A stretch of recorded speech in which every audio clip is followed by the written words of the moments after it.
आर्यन खान को लेकर हाईकोर्ट का पूरा ऑर्डर आ गया है। जो डिटेल है वो बहुत चौंकाने वाली है। ड्रग्स केस में आर्यन की गिरफ्तारी से लेकर एनसीबी ने जो सबूत दिखाए, हाईकोर्ट ने सबको खारिज कर दिया। अब सवाल उठ रहा है कि क्या समीर वानखेड़े ही आर्यन को टारगेट कर रहे थे या इसके पीछे कोई और बड़ा प्लान था। हाईकोर्ट के ऑर्डर को डीकोड करने वाली ये रिपोर्ट देखिए। क्या आर्यन खान को फंसाया गया? क्या शाहरुख खान से वसूली हुई? आर्यन को फंसाने में क्या वानखेड़े ही मास्टरमाइंड थे? आर्यन को लेकर ये तीन बड़े सवाल उनकी गिरफ्तारी के वक्त से उठ रहे थे, लेकिन बॉम्बे हाई कोर्ट के डिटेल्स बेल ऑर्डर में जो बात सामने आई है, उससे एनसीबी और समीर वानखेड़े दोनों इस केस के सबसे बड़े खलनायक के तौर पर नजर आ रहे हैं। इस केस में हाई कोर्ट का पूरा ऑर्डर हम डिकोड करेंगे। ऑर्डर के एक एक पॉइंट को तफसील से बताएंगे। क्रूज ड्रग्स केस में बॉम्बे हाई कोर्ट का जो डिटेल ऑर्डर आया है वो आर्यन खान के लिए शुरुआती जमानत की खबर से भी बड़ी राहत की खबर है। बॉम्बे हाई कोर्ट ने आर्यन खान को जिस बुनियाद पर जमानत दी है उसे गौर से समझिएगा।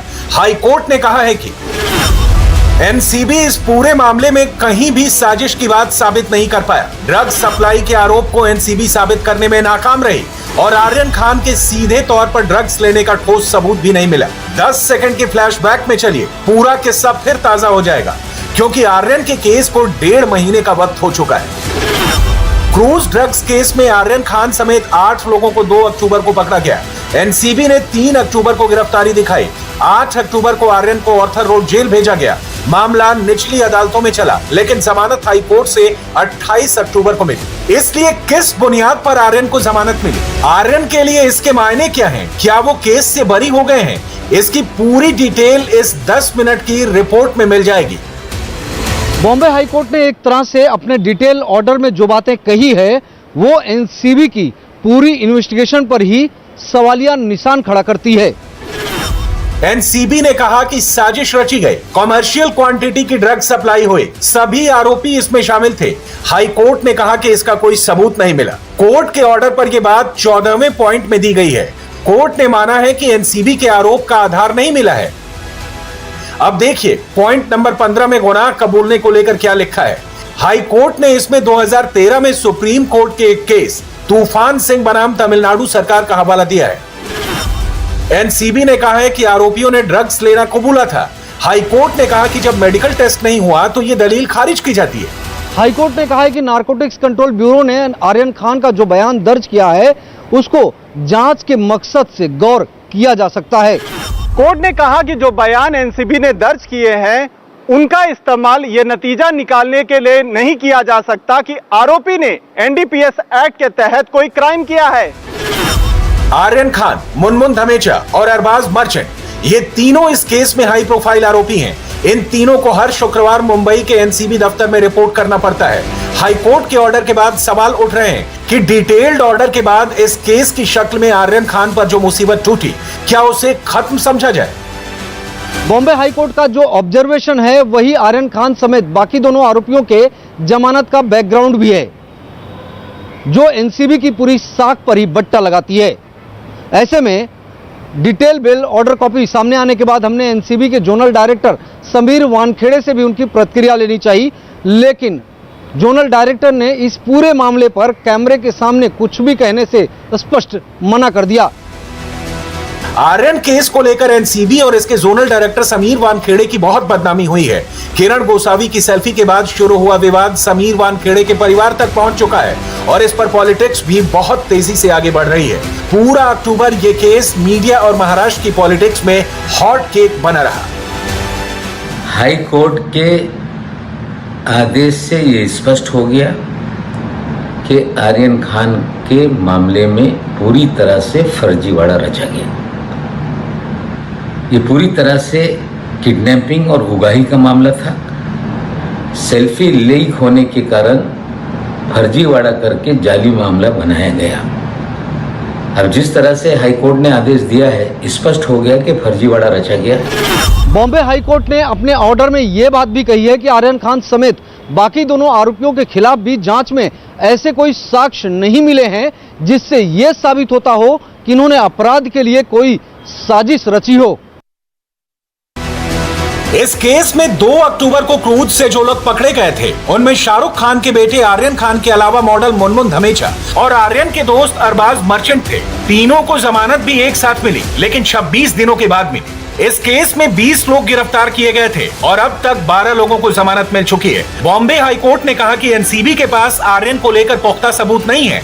ऐसे में एनडीपीएस एक्ट के सेक्शन 67 के तहत एनसीबी ने आर्यन खान का जो बयान पेश किया है उसे जांच के मकसद के लिए माना जा सकता है।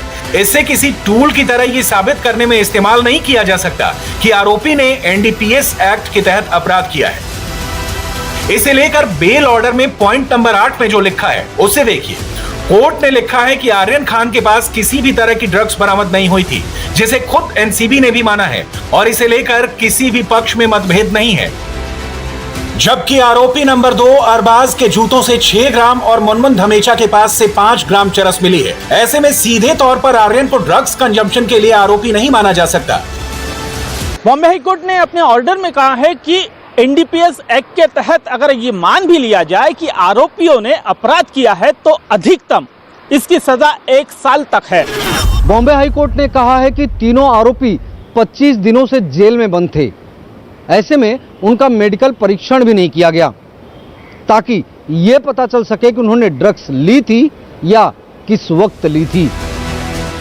अब बेल ऑर्डर में हाईकोर्ट की बाकी टिप्पणी और एनसीबी की दलीलें खारिज करने की वजह देखिए। बेल ऑर्डर के पॉइंट नंबर 10 को देखिए। यहाँ कोर्ट ने एक साथ ट्रेवल करने और साजिश रचने के आरोप के बारे में अपनी बात कही है। एनसीबी ने कहा था कि आर्यन, अरबाज और मुनमुन एक साथ क्रूज पर यात्रा पर थे, इसलिए तीनों के बीच लिंक था। हाईकोर्ट ने कहा था कि एक साथ ट्रेवल करने का मतलब ये नहीं कि तीनों के बीच कोई लिंक था।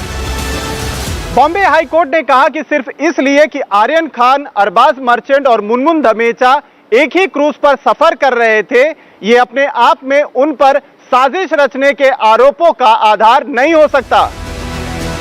हाईकोर्ट ने अपने ऑर्डर के ऑब्जर्वेशन में कहा है कि क्रूज पर आर्यन और अरबाज मर्चेंट स्वतंत्र रूप से यात्रा कर रहे थे, जबकि मुनमुन धमेचा भी अपने ट्रेवल प्लान के तहत वहां पहुंची थी। ऐसे में उन्होंने ड्रग्स लेने के लिए कोई प्लान बनाया, इसका कोई सबूत नहीं है। बेल ऑर्डर के 10वें पॉइंट में आखिरी में व्हाट्सएप चैट पर हाईकोर्ट ने एनसीबी को बड़ा झटका दिया है। जब आर्यन खान की व्हाट्सएप चैट एनसीबी ने कोर्ट के सामने रखी थी तो उसमें भी कोर्ट ने उसे खारिज कर दिया था।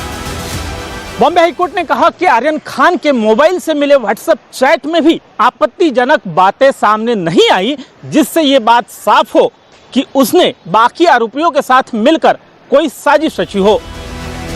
कोर्ट की बात साफ है, व्हाट्सएप चैट में ऐसा कुछ नहीं था जिससे कहा जाए कि आर्यन, अरबाज और मुनमुन धमेचा ने दूसरे आरोपियों के साथ चैट के जरिए ड्रग्स का इंतजाम किया या उसकी पैडलिंग की। बेल ऑर्डर की कॉपी आने के बाद सबसे पहला अटैक नवाब मलिक के साथ साथ कांग्रेस नेता मिलिंद देवड़ा की तरफ से आया। मिलिंद देवड़ा ने लिखा कि एनसीबी एक ऐसे नौजवान को फंसाना चाहती थी जिसके माँ बाप मशहूर हैं। ये एक स्कैम की तरह है। वहीं नवाब मलिक इस वक्त दुबई में है और वहीं से उन्होंने एनसीबी पर हमला बोला है और आर्यन केस को वसूली और किडनैपिंग से जोड़ा है। हम ये भी जानते हैं कि इस आदेश के खिलाफ सुप्रीम कोर्ट जाने की भाषा बोली जाएगी।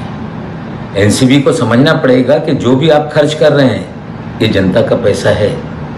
एक अधिकारी के फर्जीवाड़े के लिए कोई जमानत निचली कोर्ट दे तो हाई कोर्ट जाने की बात करेंगे, हाई कोर्ट जमानत दे तो सुप्रीम कोर्ट जाने की बात होगी। रिया चक्रवर्ती में भी सुप्रीम कोर्ट में जमानत रद्द करने के लिए एप्लीकेशन लगी हुई है। केंद्र सरकार को समझना पड़ेगा कि कोई अधिकारी फर्जीवाड़ा रच कर पूरी तरह से लोगों को बदनाम कर रहा है, उगाही कर रहा है। आर्यन खान ड्रग मामले को लेकर जो एनसीपी के नेता नवाब मलिक और समीर वानखेड़े के बीच में वाद विवाद शुरू हुआ है, आरोप प्रत्यारोप शुरू हुआ है, उसमें एक नया अध्याय जुड़ गया है। क्योंकि इस मामले में मंत्री नवाब मलिक ने एक नया आरोप लगाया है कि वाशी के ट्रक टर्मिनस में स्थित इस सदगुरु फैमिली रेस्टोरेंट के जो लाइसेंसी हैं, जो ओनर हैं, वो समीर वानखेड़े उनके नाम पर है और लंबे समय से लगभग 1995 में जो उनके पिता हैं ध्यानदेव वानखेड़े, उन्होंने इसका लाइसेंस बनवाया था। ये इसके उनके जो दावे हैं उसमें कितनी सच्चाई है, इस पर बात करने के लिए हमारे साथ इस रेस्टोरेंट और बार के जो मैनेजर हैं दिनेश शेट्टी, वो खुद यहाँ पर मौजूद हैं।